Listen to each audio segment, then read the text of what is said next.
नमस्कार. कधी विचार केलाय का की आपल्या स्मार्टफोनमधलं जीपीएस किंवा अनेक जीव वाचवणारी औषधं प्रयोगशाळेतून आपल्यापर्यंत पोहोचतात तरी कशी? यामागे ना एक अदृश्य पण प्रचंड शक्तिशाली प्रक्रिया काम करत असते. आज आपण तीच प्रक्रिया म्हणजेच तंत्रज्ञान हस्तांतरण म्हणजे नेमकं काय हे उलगडून पाहणार आहोत. जागतिक समस्या कशा सोडवल्या जातात? बापरे, प्रश्नच किती मोठा आहे नाही का? पण याचं उत्तर एका अशा प्रक्रियेत दडलेलं आहे जी हुशार कल्पनांना खऱ्याखुऱ्या प्रभावी उपायांमध्ये बदलते. आणि तीच प्रक्रिया आजच्या आपल्या विश्लेषणाचा केंद्रबिंदू आहे. आता बघा, हवामान बदल असो किंवा एखादं जागतिक आरोग्य संकट, यांसारख्या मोठ्या आव्हानांना एकटं सरकार किंवा एखादी कंपनी तोंड देऊ शकत नाही. यासाठी विद्यापीठं, उद्योग आणि सरकार यांच्यात एका अनोख्या आणि मजबूत भागीदारीची गरज असते. तर आपला आजचा प्रवास या 5 टप्प्यांमधून जाणार आहे. आपण आधी सध्याची जागतिक आव्हानं कोणती आहेत त्यावर एक नजर टाकू. मग तंत्रज्ञान हस्तांतरण म्हणजे नक्की काय हे समजून घेऊ. त्यानंतर या प्रक्रियेला चालना देणाऱ्या नाविन्याच्या परिसंस्थेबद्दल आणि त्यात बौद्धिक संपदेची भूमिका किती महत्त्वाची आहे हे जाणून घेऊ. आणि मग शेवटी या सगळ्यातून जागतिक गरजांसाठी ठोस उपाय कसे तयार होतात हे पाहू. चला तर सुरुवात करूया का या प्रश्नानं. म्हणजे आपल्याला या सगळ्या प्रक्रियेची गरजच का आहे? कारण आज आपण अशा जगात राहतोय जिथे समुद्राची पातळी वाढते, नवनवीन विषाणूंचा धोका आहे आणि ऊर्जेची गरज तर सतत वाढतच आहे. या आव्हानांना जुन्या पारंपरिक उपायांनी तोंड देता येणार नाही. त्यासाठी नाविन्यपूर्ण सहकार्याची खूप जास्त गरज आहे.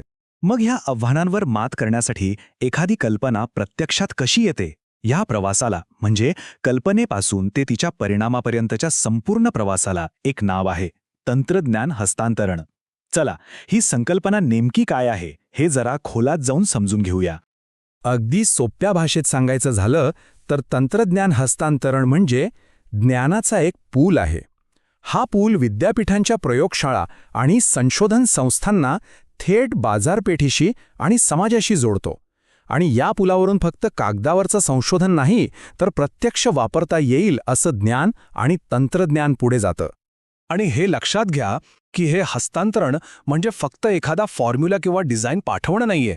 नाही, या त्या शोधामागचं ज्ञान, ते वापरण्याचं कौशल्य, त्याच्याशी संबंधित डेटा आणि संशोधकांचा कित्येक वर्षांचा अनुभव या सगळ्याचा समावेश असतो. कारण एका उत्तम कल्पनेला यशस्वी उत्पादनात बदलायचं असेल तर ह्या सगळ्या गोष्टी लागतातच. तर ज्ञानाचा हा प्रवाह साधारणपणे 3 मुख्य टप्प्यांमधून जातो. पहिला टप्पा म्हणजे निर्मिती, जो बहुतेकदा विद्यापीठांमध्ये होतो, जिथे नफ्याच्या पलीकडे जाऊन मूलभूत संशोधनावर लक्ष केंद्रित केलं जातं.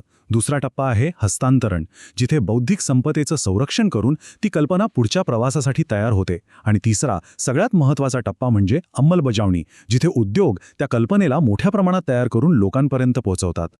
पण हे हस्तांतरण आपोआप होत नाही. ते एका इंजिन रूममध्ये घडतं, जिला आपण नाविन्याची परिसंस्था म्हणू शकतो. ही एक जिवंत, गतिमान व्यवस्था आहे जिथे योग्य लोक, योग्य संसाधनं आणि योग्य कल्पना एकत्र येतात आणि मग मानवी प्रगतीला जबरदस्त चालना मिळते. या परिसंस्थेमध्ये 4 प्रमुख खेळाडू आहेत. सरकार धोरणं आणि निधी पुरवतं, संशोधन संस्था नवीन कल्पनांना जन्म देतात, उद्योग त्या कल्पनांना बाजारात आणतात आणि अर्थातच समाज त्या नवीन गोष्टींचा अंतिम वापरकर्ता असतो. ह्या सगळ्यांच्या समन्वयाशिवाय हे प्रगतीचं चक्र फिरूच शकत नाही. पण हे खेळाडू फक्त एकत्र येऊन चालत नाही. त्यांना काम करण्यासाठी एका पोषक वातावरणाची गरज असते. जसं की स्पष्ट IP धोरणं, जी संशोधकांना त्यांच्या कामाचं श्रेय आणि संरक्षण देतात. मग कुशल मनुष्यबळ लागतं, जे त्या तंत्रज्ञानावर प्रत्यक्ष काम करू शकतील. आणि हो, एक मजबूत बाजारपेठ, जी नवीन उत्पादनं स्वीकारायला तयार असेल. यापैकी एकही घटक कमकुवत असेल ना, तर संपूर्ण परिसंस्था कोलमडून पडू शकते. आता या सगळ्या खेळाडूंना एकत्र बांधून ठेवणाऱ्या एका अतिशय महत्त्वाच्या घटकाकडे वळूया. हा घटक म्हणजे बौद्धिक संपदा किंवा IP. या परिसंस्थेतील ही एक प्रकारची करन्सी किंवा कॉन्ट्रॅक्ट आहे, जी वेगवेगळ्या संस्थांना एकमेकांवर विश्वास ठेवून व्यवहार करायला मदत करते. हे वाक्य खूप महत्त्वाचं आहे, कारण बौद्धिक संपदा ही कल्पनांना फक्त लॉक करणारी गोष्ट नाही, तर ती त्या कल्पनांना इतरांपर्यंत सुरक्षितपणे पोहोचवणारी एक किल्ली आहे. ती संशोधकांना आणि कंपन्यांना एकत्र काम करण्यासाठी एक कायदेशीर आणि सुरक्षित चौकट पुरवते आणि त्यामुळेच खरं सहकार्य शक्य होतं. बौद्धिक संपदेची खरी ताकद या तुलनेतून एकदम स्पष्ट दिसते. विचार करा, IP नसेल तर काय होईल? एखाद्या चांगल्या कल्पनेची मालकीच अस्पष्ट असते. ही कल्पना नक्की कोणाची याच गोंधळात कोणतीही कंपनी त्यावर पैसे किंवा वेळ गुंतवणार नाही. पण ज्या क्षणी आयपीद्वारे मालकी निश्चित होते तेव्हा एक विश्वास निर्माण होतो. कंपन्यांना खात्री वाटते की त्यांची गुंतवणूक सुरक्षित आहे आणि त्यामुळेच त्या भागीदारीसाठी पुढे येतात. तर बौद्धिक संपदेसारख्या तांत्रिक गोष्टी इतक्या महत्त्वाच्या का आहेत? कारण त्या एका खूप मोठ्या आणि उदात्त ध्येयासाठी काम करतायत, जगाच्या गंभीर गरजा पूर्ण करणे. ही संपूर्ण प्रक्रिया शेवटी एका चांगल्या आणि सुरक्षित जगाच्या निर्मितीसाठीच आहे.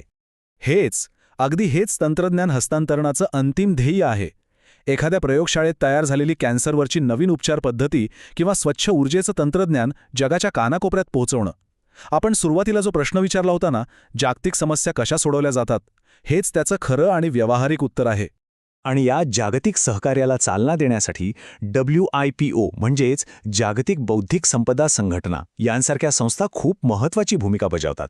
त्या वेगवेगळ्या देशांमधली सरकारं आणि उद्योगांना एकत्र आणून अशा परिसंस्था निर्माण करायला मदत करतात जिथे नवनवीन कल्पनांना योग्य दिशा आणि संधी मिळते.